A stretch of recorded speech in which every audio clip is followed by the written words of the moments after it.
আল্লাহ তুমি আমার গুনাহগার উম্মতকে বাঁচাও। বিশ্বনবী পাগলের মতো একবার হাউজে কাউসারে যাবেন, একবার সিরাতে যাবেন, একবার পুলসিরাতের দিকে, একবার হাউজে কাউসারের দিকে পাগলের মতো দৌড়াতে থাকবেন। তার কোনো গুনাহগার উম্মত যাতে জাহান্নামে ঢুকে না যায়। সেদিন কেউ সুপারিশ করতে পারবে না বিশ্বনবী ছাড়া। কিয়ামতের ময়দানে ওই বিভীষিকাময় সময়ে মুসিবতের কালে মানুষগুলো পাগল হয়ে বিশ্বনবীকে খুঁজতে আরম্ভ করবে। সবাই মিলে বিশ্বনবীর কাছে যেয়ে বলবে, ইয়া রাহমাতাল লিল আলামিন, ইয়া খাতামান নবীন, রাহমাতাল লিল আলামিন। দেখেন আমাদের কি অবস্থা, কি কঠিন বিপদে আমরা আছি, দাঁড়াতে পারি না, সূর্যের আলোতে ঘেমে হয়রান। আজকে কেউ সুপারিশ করতে পারবে না। সব নবীরা অপারগতা স্বীকার করেছে, তারা বলেছে আপনি ছাড়া কেউ নাকি আল্লাহর সামনে দাঁড়াতে পারবেন না, আপনি একটু সুপারিশ করেন। বিশ্বনবী বলবেন, আসো আসো, আজকের দিনে আমি ছাড়া আল্লাহর সামনে কেউ দাঁড়াতে পারবে না। বিশ্বনবী মাকামে মাহমুদে যে আল্লাহু আকবার বলে সিজদায় লুটিয়ে পড়বেন। আল্লাহ রাব্বুল আলামিন বিশ্বনবীকে এমন কিছু চমৎকার শব্দ শিখাবেন, ওই শব্দগুলো দিয়ে আল্লাহর প্রশংসা করে বিশ্বনবী কাঁদতে আরম্ভ করবেন। বিশ্বনবী এমন ভাবে অজর দ্বারায় সিজদায় লুটিয়ে পড়ে কাঁদবেন, রব্বুল আলামিনের রহমতের দরিয়ায় জোশ লেগে যাবে। রব্বুল আলামিন এই দৃশ্য থেকে সহ্য করতে পারবেন না। রব্বুল আলামিন বলবেন, ইয়া মুহাম্মদ ইরফা রাসাক, ও নবী আপনি মাথা তোলেন, মাথা তোলেন, আপনার কান্না আমি সহ্য করতে পারি না। নবী আপনি মাথা তোলেন, সাল তুতা, আজকে আপনি যা চাবেন তাই দেব। নবী আপনি সিজদা থেকে মাথা তুলেন, সাল তুতা, যা চাবেন তাই দেব। ওয়াশফা তুশাফা, যার জন্য সুপারিশ করবেন তার সুপারিশ কবুল করে নেব। বিশ্বনবী এবার মাথা তুলবেন। যে বিভীষিকাময় সময়ে প্রত্যেক নবী বলেছেন আমি পারবো না, প্রত্যেক নবী বলেছেন নফসি নফসি, আমার কি হবে আমি জানি না, আল্লাহ আমারে বাঁচাও। প্রতিটি নবী বলবেন নফসি নফসি, আল্লাহ তুমি আমারে বাঁচাও, আমারে বাঁচাও। বিশ্বনবী মাথা তুলবেন, তুলে বলবেন রব্বি হাবলি উম্মতি, আল্লাহ তুমি আমার গুনাহগার উম্মতকে বাঁচাও। এই দুনিয়ার বুকে রব্বুল আলামিন সব নবীকে একটা করে দাওয়া মুস্তাজাবা দিয়েছেন, মানে যে দোয়া করলে কবুল হয়ে যায় সাথে সাথেই। দাও বিহা, দুনিয়ার সব নবীরা ওই দোয়াটা দুনিয়ায় করে ফেলেছে। সব নবীকে আল্লাহ একটা করে দোয়া দিয়েছেন, নবী দোয়া করলেই কবুল। সব নবীরা ওই দোয়া করে ফেলেছে দুনিয়াতে। বিশ্বনবী বলেন আমি করি নাই। ওয়া ইন্নী আখতাবিউ দাওয়াতি শাফাআতান লি উম্মতি ইয়াউমাল কিয়ামাহ, আমার ওই স্পেশাল দোয়াটা আমি দুনিয়ার বুকে কঠিন বিপদে পড়েও কোনোদিন করি নাই। আমি আমার স্পেশাল দোয়াটা কিয়ামতের দিন আমার গুনাহগার উম্মতকে সুপারিশের জন্য রেখে দিয়েছি। আল্লাহ বলবেন নবী ইরফা রাসাক, মাথা তোলেন, আর কাটবেন না। বিশ্বনবী মাথা তুলবেন, আল্লাহ বলবেন সাল তুতা, আপনি যা চাবেন তাই দেব। ওয়াশফা তুশাফা, সুপারিশ করেন, সুপারিশ কবুল করব। বিশ্বনবী বলবেন আল্লাহ ওই স্পেশাল দোয়াটা দুনিয়াতে করি নাই, আজকে আমি তোমার দরবারে দাঁড়িয়ে কিয়ামতের দিন ওই দোয়াটা করছি। আল্লাহ আমার যে উম্মতের হৃদয়ে যাররা পরিমাণ ঈমান আছে, আমার একটা উম্মতকেও তুমি জাহান্নামে ঢোকাতে পারবা না। বিশ্বনবী পাগলের মতো একবার হাউজে কাউসারে যাবেন, একবার সিরাতে যাবেন, একবার পুলসিরাতের দিকে, একবার হাউজে কাউসারের দিকে পাগলের মতো দৌড়াতে থাকবেন। তার কোনো গুনাহগার উম্মত যাতে জাহান্নামে ঢুকে না যায়। সেদিন কেউ সুপারিশ করতে পারবে না বিশ্বনবী ছাড়া। এজন্য 5 নম্বরে আল্লাহ বললেন মান যাল্লাযী ইয়াশফাউ ইনদাহু ইল্লা বিইযনিহি, কার সাহস আছে, কার এত বড় বুকের পাটা কিয়ামতের কঠিন দিন আল্লাহর সামনে দাঁড়িয়ে সুপারিশ করবে? কারো ক্ষমতা নেই, কারো ক্ষমতা নাই। বিশ্বনবী সেদিন সিজদায় পড়ে উম্মতের জন্য কাঁদবেন, সবাই কাঁদবে নফসি নফসি, আল্লাহ আমারে বাঁচাও, আল্লাহ আমারে বাঁচাও। বিশ্বনবী বলবেন উম্মতি উম্মতি। বিশ্বনবী আমার জন্য কাঁদবেন, আপনার জন্য কাঁদবেন, আমাদের জন্য সেদিন কেঁদে কেঁদে জাহান্নামের দরজায় দাঁড়িয়ে আমাদেরকে টেনে টেনে জান্নাতে ঢুকাবেন। এজন্যই বিশ্বনবীর ভালোবাসা যেন আমাদের হৃদয়ে ভরপুর থাকে। আমার ভাইয়েরা, প্রতি শুক্রবার বিশ্বনবীর উপরে বেশি বেশি যেন আমরা দুরূদ পড়ি। আমরা যখন বিশ্বনবীর সালাম দেই, দুরূদ পড়ি,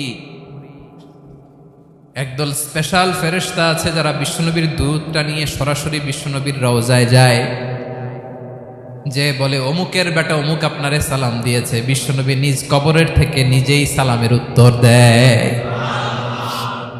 বিশ্বনবীর ভালোবাসা যেন আমাদের হৃদয়ে থাকে, বিশ্বনবীর সুন্নাহ দিয়ে যেন আমাদের জীবনটাকে সাজাই। পারা যাবে ইনশাআল্লাহ। বিশ্বনবীর ভালোবাসা ছাড়া কেউ জান্নাতে ঢুকতে পারবে। বিশ্বনবীর পক্ষে আমরা বলবো, বিশ্বনবীর পক্ষে আমরা লিখব, বিশ্বনবীর জন্য আমরা আমাদের কলিজার রক্ত বিলিয়ে দিব। ঠিক কিনা বলেন? সেদিন বিশ্বনবী ছাড়া কেউ সুপারিশ করতে পারবে না। 5 নম্বর আল্লাহ বললেন, মান যাল্লাযী ইয়াশফাউ ইনদাহু ইল্লা বিইذনি। কে আছে সুপারিশ করবে আল্লাহর সামনে? আর আপনি আপনার বাবার দরবারে যে সেজদা দেন, হ্যাঁ? ইব্রাহিম আলাইহিস সালাম থারথার করে কাঁপবে আর বলবে নাফসি নাফসি, আল্লাহ আমারে বাঁচাও। মুসা আলাইহিস সালাম থারথার করে কাঁপবে, আল্লাহ নাফসি নাফসি, আমারে বাঁচাও। আর আপনি পীরের দরবারে যে সেজদা দেন, কোথায় আছেন আপনি? খবরদার, কেউ বাঁচাতে পারবে না। যাকে ইল্লা আল্লাহ যাকে অনুমতি দেন, বিশ্বনবীকে দিবেন, নবীদেরকে দিবেন। এরপরে আল্লাহ তার স্পেশাল ওয়ালিদেরকে, মুত্তাকিনদেরকে, শহীদদেরকে, সিলেক্টেড বান্দাদেরকে দিবেন। কিন্তু কাকে দিবেন, কার জন্য দিবেন, দুনিয়ার কেউ জানে না। একজন ছাড়া, তিনি কে? আল্লাহর ওয়ালিদেরকে, নেককার লোকদেরকে আল্লাহ সুপারিশের অনুমতি দিবেন। কিন্তু আপনি যারে মানেন, যার পায়ে সেজদায় লুটিয়ে পড়ে থাকেন, তারে যে আল্লাহ দিবেন, এটার কোনো গ্যারান্টি আছে? কথা বলেন। এজন্য জপতে হবে একজনের নাম। আওয়াজ করে বলুন, তিনি কে? আয়াতুল কুরসির 5 নাম্বার কথা হচ্ছে, সেদিন কেউ কারো উপকারে আসবে না, সুপারিশ করার সুযোগ পাবে না, আল্লাহ যাকে অনুমতি দেয় তিনি ছাড়া। আল্লাহ যদি কাউকে দয়া করে অনুমতি দেয় তাহলে করতে পারবে, তাহলে পারবে। সেই কিয়ামতের দিনটা বড্ড ভয়ঙ্কর, কেউ সুপারিশ করার সাহস পাবে না। আরে আমার অবস্থা কি আমি জানি না, আমি আবার কারোর জন্য সুপারিশ করব? কথা বুঝেন নাই? আমার কি হবে আমি জানি, তা আমি আরেকজনের নিয়ে টেনশন করার সুযোগ কোথায়? ইয়া নাফসি ইয়া নাফসি, আল্লাহ আমারে বাঁচাও, আমারে বাঁচাও, আমারে বাঁচাও। কাঁদতে কাঁদতে মানুষ হয়রান হয়ে যাবে, এ নাকি আবার আরেকজনের বাঁচাও। বিশ্বনবী বলেন, বিশ্বনবী একবার ছাগলের রান খাচ্ছিলেন। রান খেতে খেতে বিশ্বনবী বলেন, আনা সাইয়্যিদুন নাসি ইয়াউমাল কিয়ামা, আমি কিয়ামতের দিন সর্বশ্রেষ্ঠ হব, মানুষের মধ্যে সর্বশ্রেষ্ঠ সেরা আমি বিশ্বনবী। আলহামদুলিল্লাহ পড়েন। বিশ্বনবী বলেন, সেদিনটা বড্ড ভয়ঙ্কর। সেদিন কেউ কারো কোনো উপকারে আসবে না, বন্ধু বন্ধুর কাজে আসবে না, স্ত্রী স্বামীর উপকারে আসবে না, স্বামী স্ত্রীর উপকারে আসবে না, পীর সাহেব মুরিদরে বাঁচাতে পারবে না, মুরিদ পীর সাহেবরে বাঁচাতে পারবে না, নেতা কর্মীর পরিচয় দিবে না, কর্মী নেতার পরিচয় দিবে না, ভাই বোনকে চিনবে না, বোন ভাইকে চিনবে না, বাবা তার সন্তানকে চিনবে না, মেয়েকে দেখে মা দৌড়ে দৌড়ে পালাবে। বড্ড ভয়ঙ্কর দিন। বিশ্বনবী বলবেন, জমিনটা এখনকার মতো থাকবে না, পুরো জমিনটা সমান হয়ে যাবে, ফ্ল্যাট। এখন তো গোল, তখন ফ্ল্যাট।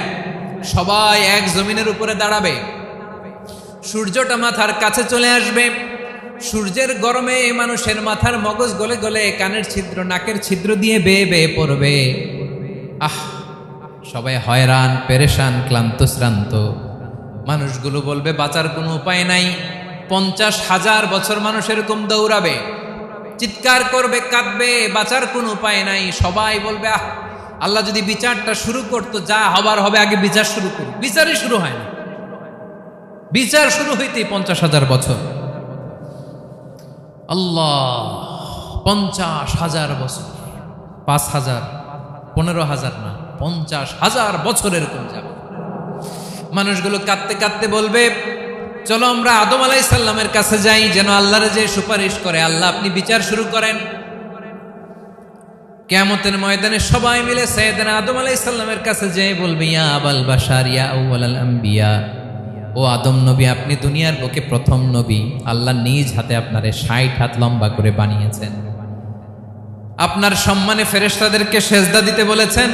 দুনিয়ার প্রথম নবী, প্রথম মানুষ আপনি। আপনি আল্লাহর যে সুপারিশ করেন যেন আল্লাহ বিচার শুরু করে। আদম আলাইহিস সালাম বলবেন আমি পারবো না, কারণ আল্লাহ আমাকে একটা নিষিদ্ধ গাছের কাছে যেতে নিষেধ করেছিল, আমি ভুল করে এই গাছের ফল খেয়েছি। নাফসি নাফসি, আজকে আমার কি হবে আমি জানি না, আমি বড় লজ্জিত। আমারে যদি আল্লাহ জিজ্ঞেস করে কেন খাইছিলাম, আমার কোনো উত্তর নাই। তোমারে বাঁচামো কেমনে আমি? নবীরা থার থার করে কাঁপবে সেদিন। আদম আলাইহিস সালাম বলবেন আমি পারবো না, মাফ করো আমাকে, আমি পারবো না।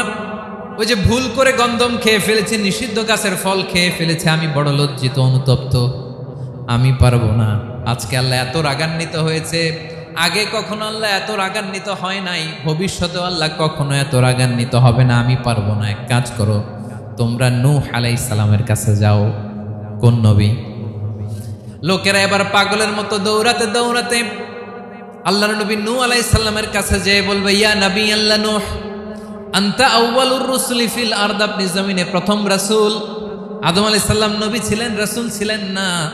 এই দুনিয়ার বুকে প্রথম রাসূল ছিলেন আল্লাহর নবী নূহ আলাইহিস সালাম। সবাই বলবে ও নবী আল্লাহ নূহ, রাসূল আল্লাহ নূহ, আল্লাহ আপনাকে আবদান শাকুরা, শুকরগুজার বান্দা বলে কোরআনে বলেছে। কোরআনে নূহ আলাইহিস সালামের নামেও সূরা আছে না নাই? আপনি আল্লাহর প্রিয় বান্দা, প্রিয় রাসূল। দেখেন আমাদের কি দশা, ঘামতে ঘামতে শেষ। জমিনটা তামার জমিন, সূর্যটা মাথার কাছে, কি করবো আর পারি না, ঘামতে ঘামতে আর কত ঘামবো, কত দাঁড়িয়ে থাকবো। আল্লাহরে যে বলেন বিচার যেন শুরু করে। নূহ আলাইহিস সালাম বলবেন আমিও পারবো না, আমিও পারবো না। আমি আমার ছেলের জন্য এক কথা বলে ভুল করে ফেলছি। যখন মহাপ্লাবন হবে আমি বললাম আল্লাহ আমার কলিজার টুকরা সন্তান রে বাঁচান। আল্লাহ বললেন ও নূহ, সে তোমার সন্তান না, কারণ সে ঈমান আনে নাই, সে পাহাড়ের উপর দাঁড়িয়েছে, দেখি কেমনে সে বাঁচে। ওই যে আমি একটা না বুঝে আবদার করেছি, আল্লাহ আমার উপর রেগে গিয়েছিলেন। আজকে আল্লাহ ওই ব্যাপারে যদি আমারে প্রশ্ন করে, আমার কোনো জবাব নাই, আমি পারবো না, মাফ করো। তোমরা সবাই মিলে আল্লাহর খালিল ইব্রাহিম আলাইহিস সালামের কাছে যাও।